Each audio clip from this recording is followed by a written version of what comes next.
नमस्कार दोस्तों, स्वागत है आप सभी का ऑनलाइन एडा फर्स्ट यूट्यूब चैनल में। कि दोस्तों आप सभी को पता है कि जूनियर शिक्षक भर्ती के विज्ञापन के बारे में इस वीडियो में हम बात करने वाले हैं।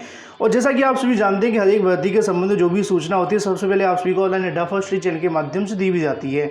अब ऐसे में इस भर्ती को लेकर जितने भी छात्रों के मन में सवाल है, चाहे वो योग्यता को लेकर है, यूपी टेट, सी टेट, 50% या फिर सब्जेक्ट कॉम्बिनेशन, या इसके अलावा जितना इस थंबनेल के अंदर लिखा हुआ है उसके ज़्यादा मैं आप सभी को यहाँ बताने वाला हूँ। बस शर्त है कि आप सभी को वीडियो ध्यान से देखना पड़ेगा जिससे कि आपके सवालों के जवाब मिल जाएं। तो चलिए दोस्तों वीडियो शुरू करते हैं। वीडियो को लाइक और शेयर करना बिल्कुल ना भूलें, साथ में चैनल को सब्सक्राइब करना, बेल आइकन को दबा लें। ज़्यादा जान के आप अपने टेलीग्राम चैनल को ज्वाइन कर सकते हैं, लिंक आपको वीडियो की डिस्क्रिप्शन में मिल जाएगा। तो जैसा कि दोस्तों आप सभी को पता है कि अभी तक जो विज्ञापन जारी हुआ उसके अंदर पूरी जानकारी किसी में नहीं दी गई थी। किसी में ये बता दिया कि 150 नंबर की आपकी परीक्षा होने वाली है, 150 क्वेश्चन पूछे जाएंगे, 2.5 घंटे की आपकी परीक्षा होगी, ऑब्जेक्टिव होगी, मैंने आप सभी को पहले बता दिया, और भी तमाम जानकारी देखने के लिए मिली, सिलेबस आप सभी को दे दिया। लेकिन जो मेन चीज़ें सवाल हैं छात्रों के मन में, वो उन विज्ञापनों के अंदर देखने के लिए नहीं मिले। छात्रों के मन में हमेशा से सवाल रहा है। मैंने आप सभी के सभी सवाल के यहाँ पे जवाब देने का जो प्रयास है पहले भी किया है, एक बार फिर से मैं आप सभी को बताने वाला हूँ। तो सबसे पहले तो आप लोग कर दो वीडियो को लाइक, साथ में शेयर करना तो बिल्कुल ना भूला करें।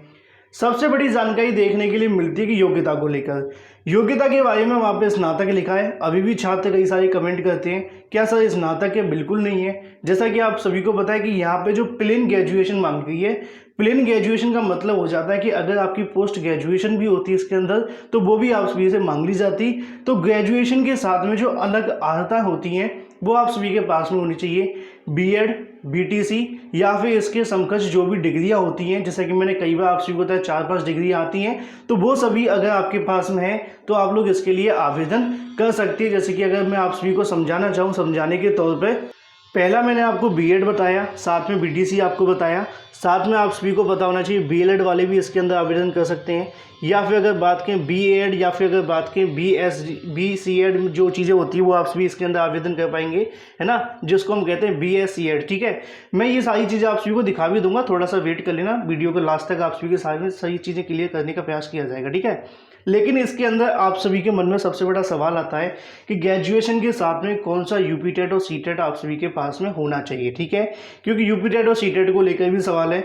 तो इसमें अगर आप सभी के पास में टेट या सी टेट है तो आप लोग इसके लिए आवेदन कर सकते हैं। 6 to 8 वाला मतलब कि अपर प्राइमरी। ठीक है, अभी तक जो विज्ञापन जारी नहीं हुआ है जूनियर शिक्षक भर्ती का, उसके अंदर क्या होगा उसका तो इंतजार है। लेकिन ऐसे में इसमें आप सभी के पास में 50% अनिवार्य आप सभी होने चाहिए बीएड के साथ, तभी आप इसमें आवेदन कर सकते हैं। हालांकि इसको लेकर विवाद का विषय है। भर्ती आने से पहले आप सभी को पता है कि छात्रों के माध्यम से मांग की जा रही है कि इनको राहत दी जाए। एनसीटीई के माध्यम से नोटिफिकेशन कैंसिल भी कर दिया गया था 50% को लेकर।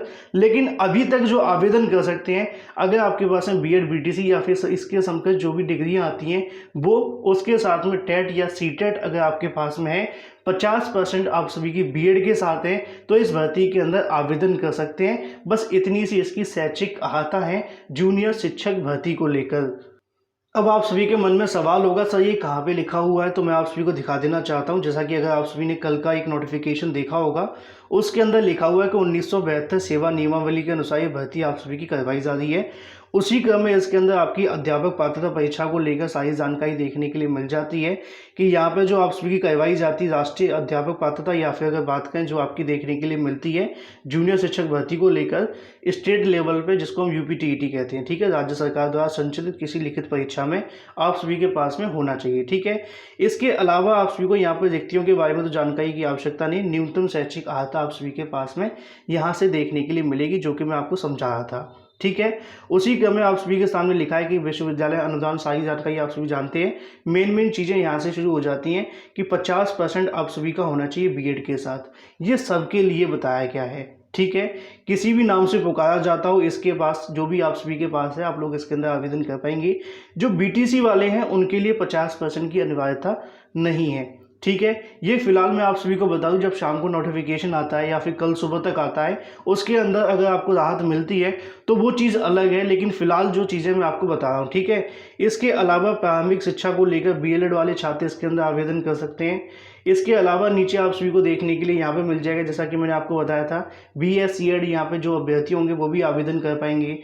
जहाँ पर बीएड लग जाएगा, जैसा कि यहाँ बीएड लगा है, वहाँ पे 50% आपको देखने के लिए मिल जाएगा। उसी क्रम में नीचे भी आप सभी को चीज़ें देखने के लिए मिल जाएंगी आपके टीईटी को लेकर। जो छात्र कहीं ना कहीं इस चीज़ को लेकर परेशान है कि टीईटी को लेकर क्या है, तो यहाँ पे लिखा है कि राज्य सरकार जिसको हम टीईटी कहते हैं, यूपी टीईटी, साथ में भारत सरकार जिसको हम सीटेट कहते हैं, जो भी 6 to 8 वाले क्वालिफाई हैं वो इस भर्ती के अंदर आवेदन कर सकते हैं। ये चीज़ें आप सभी की यहाँ पे क्लियर हो जाती हैं। सेम अगर बात करें प्रधानाध्यापक के बारे में भी लिखा हुआ है, जैसा कि नीचे आप सभी देखेंगे कि यहाँ पे आप सभी के पास में अगर बीएड है तो 50% आप सभी का होना चाहिए। ठीक है, बीटीसी वाले छात्र भी आवेदन कर सकते हैं और जो बीएलएड वाले छात्र हैं वो भी आवेदन कर सकते हैं, लेकिन इसके अंदर भी आप सभी के पास में होना चाहिए टीईटी, जो कि उच्च प्राथमिक स्तर का आप सभी का मांगा गया है। ठीक है, उसी क्रम में नीचे आप सभी को बताया कि 5 वर्ष का आप सभी के पास अनुभव होना चाहिए, जो कि आपको यहाँ पे देखने के लिए मिलेगा। अगर नहीं होता है तो ऐसे छात्र यहाँ से पूरे तरीके से बाहर हो जाएंगे, जो कि प्रधानाध्यापक के लिए हैं। इसके अलावा जो मेन चीज़ें मैंने आप सभी को योग्यता को लेकर पूरे सही तरीके से बता दी हैं। अब इसमें सवाल है 50% का, क्योंकि 50% को लेकर आगामी समय के अंदर अगर नोटिफिकेशन आता है, पीजी बेस से फॉर्म भरवाए जाते हैं कि नहीं, ये नोटिफिकेशन आने के बाद क्लियर होगा। कभी भी जारी हो सकता है, शाम तक आ जाएगा, हो सकता है कल सुबह तक आए, तो आप लोग थोड़ा वेट करिए। जो छात्र बार बार पूछे तो उन सभी के लिए स्पेशल वीडियो बनाया जा रहा है। उसी क्रम में इसके अंदर आपको आयु सीमा के बारे में जानकारी देखने के लिए मिलेगी। 21 वर्ष से लेकर अगर हम बात करें 40 आप सभी की होनी चाहिए, तो ऐसे में आप सभी इस भर्ती के अंदर आवेदन कर सकते हैं 21 से लेकर 40। इसके अलावा जो SC OBC को जहाँ से आरक्षण मिलते हैं उसके बारे में नीचे आप सभी को लिखा है कि 5 वर्ष की आप सभी को छूट मिल जाएगी। ठीक है, तो आयु सीमा के बारे में यहाँ पे क्लियर हो जाता है। अब यहाँ पे एक सवाल और देखने के लिए मिलता है जो कि सबसे बड़ा है आप सभी का, अगर हम बात करें आपकी मेरिट को लेकर, किस प्रकार आप सभी की यहाँ से जो मेरिट बनने वाली है। बहुत सारे छात्र टीईटी को लेकर ही पूछते हैं, लेकिन टीईटी का इसके अंदर कुछ भी नहीं आने वाला है। अगर आपने हाई स्कूल किया तो 10% आप सभी का जो कि करना ही पड़ेगा। इंटरमीडिएट का 10% आप सभी का लगेगा, स्नातक का, साथ में आपकी जो भी बीएड बीटीसी है उसका 10%। इसके अलावा भर्ती परीक्षा का 60% आप सभी का जोड़कर टोटल आपका 100% बनेगा, और 100 में से जितना आपका गुणांक बनेगा उस गुणांक के आधार पर आपका यहाँ से मेरिट बनेगी और उसी पर आपका चयन कर लिया जाएगा। तो ऐसे में जिनकी एकेडमिक थोड़ी सी ख़राब है, जैसे कि बीएड वाले छात्र काफ़ी लंबे समय से पुरानी बीएड की हुई उन्होंने, उस समय पे आप सभी को बताया कि 3rd डिवीज़न वाले की इज्जत 1st डिवीज़न वाले से ज़्यादा होती थी, जो कि आज के समय में है। तो ऐसे में उनकी एकेडमिक काफ़ी ज़्यादा कम है। उसी मुद्दे को लेकर यहाँ पे चीज़ें देखने के लिए मिल रही हैं। तो यहाँ पर जो चीज़ें होंगी आप सभी को इस प्रकार कहीं ना कहीं चीज़ें क्लियर करनी है। मैं इसको लेकर एक वीडियो बनाऊंगा कि कितना स्कोर आप सभी को मान करके चलना चाहिए, क्योंकि कोचिंग सेंटर वाले आपको एक सीट करके चिल्लाते रहेंगे, लेकिन आपको ये देखना है कि आपको लिखित परीक्षा में कितने ज़्यादा लेकर के आने हैं आपकी एकेडमिक के अनुसार, तभी आपका सिलेक्शन होगा। ये वीडियो मैं बाद में प्रोवाइड करा दूंगा। साथ में करंट अफेयर को लेकर मैं आप सभी को बता दूं, छात्रों की तरफ से आंदोलन जारी था, इस वजह से हमने भी करंट अफेयर बंद कर दिया था। लेकिन कल से करंट अफेयर ऐसे ही शुरू हो जाएगा और पूरे तरीके से शुरू होगा, क्योंकि छात्र नेगेटिव हो गए थे, परेशान हो रहे थे और ऐसे में आंदोलन चल रहा था। तो उस बीच छात्रों के मन में कहीं ना कहीं चीज़ें थी और इस वजह से जो कहीं ना कहीं बंद करना पड़ा था, लेकिन कल से फिर शुरू हो जाएगा, आपको परेशान होने की आवश्यकता नहीं है। तो ऐसे में ये तो सारा कुछ हो जाता है दोस्तों आप सभी के सामने मेरिट को लेकर। ठीक है, इसमें टीईटी के अंक नहीं जुड़ेंगे। अब जैसा कि दोस्तों हमने यहाँ से कवर किया कि योग्यता हमारी कवर हो गई, क्या क्या ग्रेजुएशन के साथ में चाहिए। यूपी टेट सीटेट को लेकर बता दिया गया है कि अभी तक सिर्फ वही वैलिड है जिनका 6 to 8 है। ठीक है, इसके अलावा जो भी चीज़ें होंगी नोटिफिकेशन के अंदर आएगा। 50% को लेकर मैंने आपको बता दिया, बाकी नोटिफिकेशन आएगा उसके अंदर क्या होगा आपको बताया जाएगा।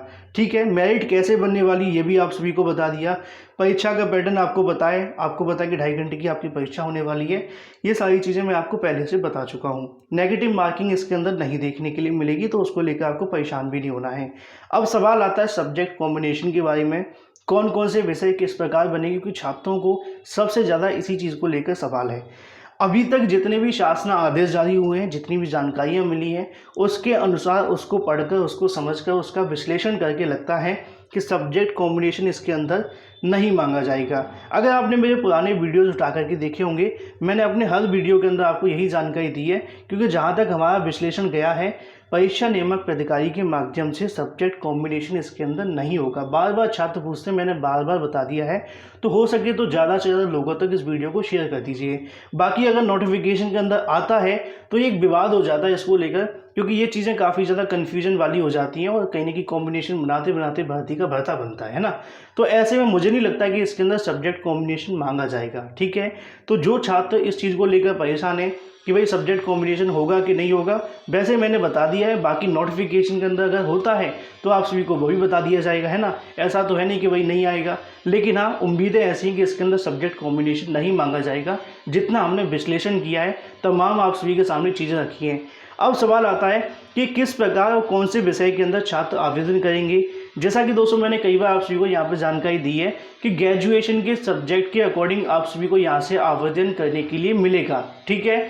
जैसा कि सब्जेक्ट कॉम्बिनेशन नहीं होगा तो ऐसे में जो आपका लास्ट ईयर में होगा ग्रेजुएशन के अंदर, उस सब्जेक्ट के अनुसार आपसे आवेदन ले लिए जाएंगे। हिंदी है तो हिंदी के लिए आप सभी जाएंगे, इंग्लिश है तो इंग्लिश के लिए चले जाएंगे, है ना। लेकिन ऐसे में समस्या उन लोगों के लिए तो आएगी, लेकिन सबसे बड़ा जो फ़ायदा होगा वो यहाँ से हो सकता है मैथ और साइंस वालों को, है ना। क्योंकि आप सभी को पता है अगर आपका मैथ है तो मैथ वाले सिर्फ मैथ पढ़ेंगे, क्योंकि यहाँ पे जो अभी तक शासन आदेश के अंदर लिखा है कि 100 नंबर की आपकी परीक्षा होगी वैकल्पिक विषय की, मतलब कि जो आप चुनेंगे उस विषय की। अब वो विषय कौन सा होगा, मैथ का होगा, तो मैथ के आपके 100 नंबर तो आने ही वाले हैं, जो कि एक अलग से पेपर देखने के लिए मिलेगा।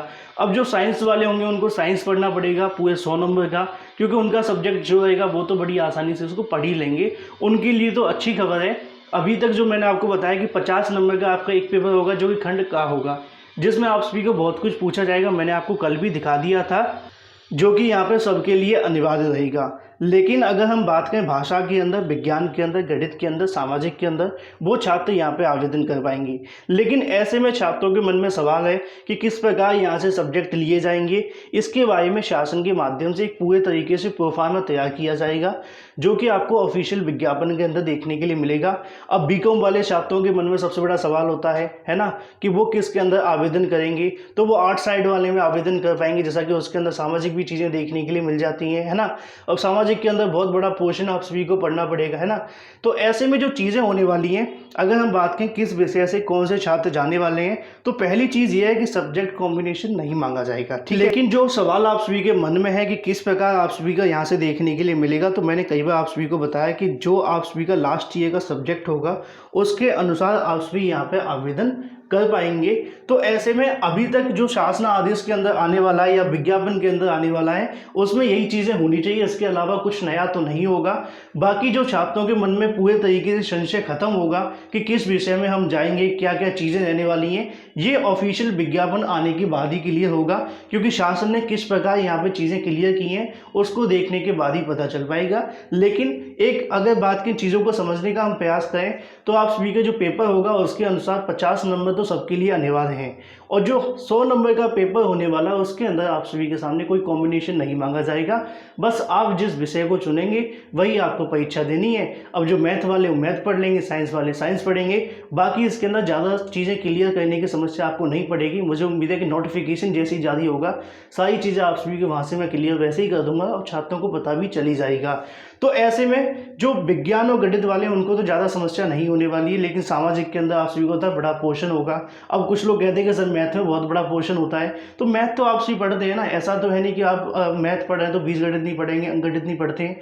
मैथ तो पूरा मैथ के अंदर ही आ जाता है, लेकिन हाँ बेनिफिशियल आप सभी के लिए होने वाला है। तो ऐसे में कॉम्बिनेशन को लेकर आप सभी परेशान मत होइए। बाकी रहा सवाल इसके विषय के बारे में, जैसी विज्ञापन जारी होता है सारी चीज़ें मैं आप सभी की यहाँ से क्लियर कर दूंगा। नेगेटिव मार्किंग इसके अंदर नहीं होने वाली है। अगर अभी भी आप सभी के मन में सवाल है तो कमेंट के अंदर पूछ सकते। प्रयास किया जाएगा कि आप सभी के सभी सवालों के जवाब दिए जाएँ। अगर संभव होगा तो वीडियो बना दिया जाएगा। बाकी अगर विज्ञापन जारी हो जाता है तो ये सारे के सारे संशय यहाँ से समाप्त हो जाएंगे। लेकिन ऐसे में बहुत सारे छात्र इस भर्ती के अंदर कॉम्बिनेशन की वजह से बाहर भी हो जाते हैं, है ना। दूसरी तरफ आप सभी को पता है कि 50% को लेकर छात्रों की तरफ से पूछा जाए, सोशल मीडिया पर अफवाह है कि बाहर हो जाएंगे। यूपी टीईटी को लेकर भी चीज़ें देखने के लिए मिल रही हैं। अब जो पुराने यूपी टीईटी वाले क्वालिफाई हैं वो तो इसके अंदर आवेदन करेंगे, जो बिना यूपी टीईटी वाले हैं उनके लिए यहाँ पर अभी तक कोई क्लैरिफिकेशन नहीं है। वो एक तरीके से भर्ती से फिलहाल तो बाहर हैं। बाकी जो भी चीज़ें होंगी आप सभी को बताई जाएंगी, क्योंकि संशय बन रहा था, जो कि लास्ट पॉइंट लिखा हुआ था 8वें नंबर पर शासन आदेश के अंदर कि भाई यूपी टीईटी बाद में करवा लिया जाए। तो ऐसे में उन छात्रों के लिए यहाँ पे समस्या है जो 50% वाले हैं या फिर यूपी टीईटी वाले हैं। लेकिन फिर कहना चाहूँगा कि जब तक विज्ञापन नहीं आ जाता तब तक आप लोग इंतजार करें, क्योंकि जब तक जो विज्ञापन है वो नहीं आ जाता तब तक आप सभी को यहाँ से चीज़ें क्लियर नहीं होंगी। ऐसे में जो NIOS से डीलेट करने वाले छात्र हैं वो भी अपने माध्यम से पूछते हुए दिखाई दे रहे थे क्या वो इस भर्ती के अंदर वैलिड है। अभी तक तो बिल्कुल भी नहीं है। क्योंकि यहाँ पे शासन की तरफ से NIOS से डिलीट करने वाले छात्रों के लिए संशोधन नहीं किया गया है। बाकी जो भी चीज़ें होंगी आप सभी को विज्ञापन आने के बाद में और भी क्लियर कर दी जाएंगी। मुझे उम्मीद है कि आप सभी को वीडियो पसंद आएगा। वीडियो पसंद आए वीडियो को लाइक और शेयर करना बिल्कुल ना भूलें। फिलहाल इस वीडियो के माध्यम से thank you for watching this video.